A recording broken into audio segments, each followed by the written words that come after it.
Hi friends, welcome to our channel. Draupadi ఐదుగురు భర్తలతో శృంగారం ఏ విధంగా చేసింది, అసలు ఐదుగురు భర్తలను ఎందుకు పెళ్లి చేసుకుంది, రోజు శృంగారం చేసినా మళ్ళీ తిరిగి కన్యగా ఎలా మారేది, శివుని ఆజ్ఞ లేనిదే చీమైనా కుట్టదు అని అంటారు కదా. మరి దీనంతటికి శివుడి ఆజ్ఞ ఉందా, ఇది ధర్మబద్ధమైన, ఇలాంటి విషయాలను ఇప్పుడు మనం వివరంగా తెలుసుకుందాం. మహాభారతంలో అతి ముఖ్యమైన పాత్ర ద్రౌపది. అయితే హైందవ సాంప్రదాయానికి పూర్తి వ్యతిరేకంగా ఐదుగురు భర్తలను పొందింది ద్రౌపది. ధర్మనిరత ప్రతీకగా ఉండే పాండవులు ఎందుకు ద్రౌపదిని భార్యగా అంగీకరించారు? అయితే ఇంకొంచెం ముందుకు ఆలోచిస్తే అసలు వారు పడక గదిని ఎలా పంచుకున్నారు అనే ఆలోచన కూడా మన మెదడులో మొదలవుతుంది.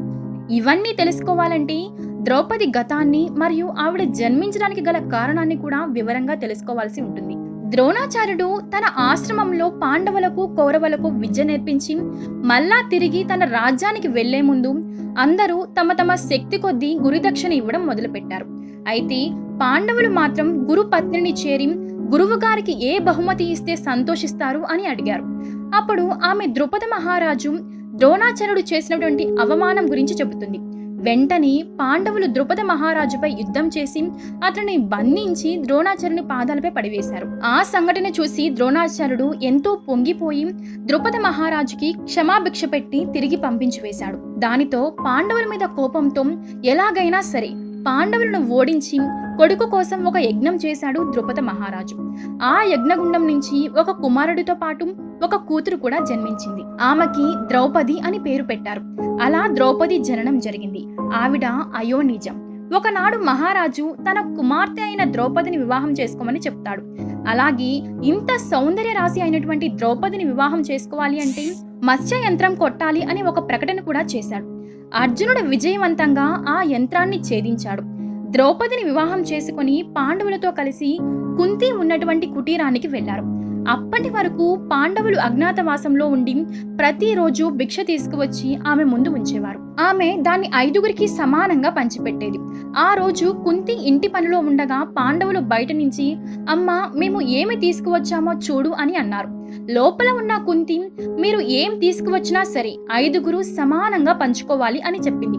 ఆ మాట విని పాండవులు ఆశ్చర్యపోయారు.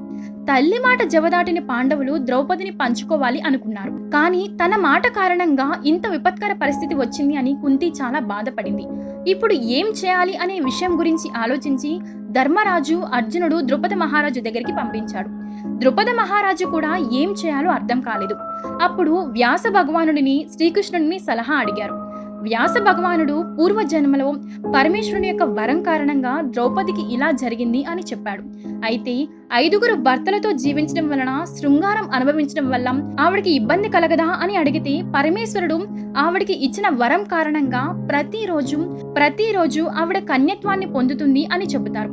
అది విన్న ద్రుపద మహారాజు పాండవులతో వివాహాన్ని అంగీకరించి ద్రౌపదికి ఐదుగురితో వివాహాన్ని జరిపించారు. మొదటి రాత్రి శోభనం, రెండవ రోజు అర్జునుడితో వివాహం, ఆ రోజు రాత్రి శోభనం, అదే విధంగా భీముడు నకుల సహదేవులతో వివాహాలు జరిపించారు.